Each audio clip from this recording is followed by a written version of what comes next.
شجاعت کی اور آپ کی سخاوت کی یہ ہے کہ جنگ صفین کے اندر ایک شخص کی تلوار ٹوٹ گئی، نہتہ ہو گیا۔ یہ روایت میں اس لیے سناؤں گا کہ اس روایت سے مجھے یاد ہے امجد صابری شہید کھڑے ہو کر وہاں سے میرے پاس آ گئے تھے اور میرا انہوں نے احترام کیا تھا۔ جنگ صفین میں ایک شخص کے اوپر حضرت نے جوابی وار کیا، اس کی تلوار ٹوٹ گئی، نہتہ ہو گیا۔ مولا نے اپنی تلوار دوبارہ نیام میں رکھ لی، اس لیے کہ سامنے والا نہتہ ہے۔ علی نہتے پہ ہاتھ نہیں اٹھائیں گے۔ اور مولا کھڑے ہو گئے تو اس نے وہیں سے آواز دی، حبلی سیفک یا علی، اے علی مجھے اپنی تلوار دے دیجئے۔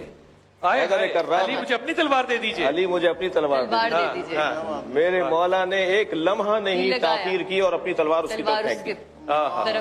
اس نے تلوار مولا ہی کی تلوار تان کر مولا کی طرف بڑھنا شروع ہوا۔ اس کے قدم بڑھ رہے تھے، اس کے بڑھتے ہوئے قدم میں لغزش آ رہی تھی اور گھبراہٹ بڑھ رہی تھی اور علی کے چہرے پر اطمینان بڑھ رہا تھا۔ جتنا قریب آتا چلا گیا وہ پریشان ہوتا جا رہا تھا اور میرے مولا بہت مطمئن کھڑے تھے۔ نزدیک تر آ کر تلوار اٹھائے ہوئے مولا کے سر کے اوپر قریب لا کے کہتا ہے، کوئی اپنے قاتل کو تلوار دیتا ہے؟ حضرت نے فرمایا پہلے قاتل تھا پھر سائل ہو گیا تھا۔ علی سبحان اللہ سبحان اللہ، کیا بات ہے، واہ واہ واہ واہ واہ۔ پہلے قاتل تھا پھر مانگنے والا، اب مانگنے والا بن گیا۔ واہ واہ واہ واہ، مانگنے والے سے کون ڈرتا ہے؟ واہ واہ واہ واہ، سبحان اللہ۔ ہاں ہاں ہاں ہاں، وہ صحیح کھڑے ہو، سبحان اللہ سبحان اللہ سبحان اللہ سبحان اللہ سبحان اللہ سبحان اللہ۔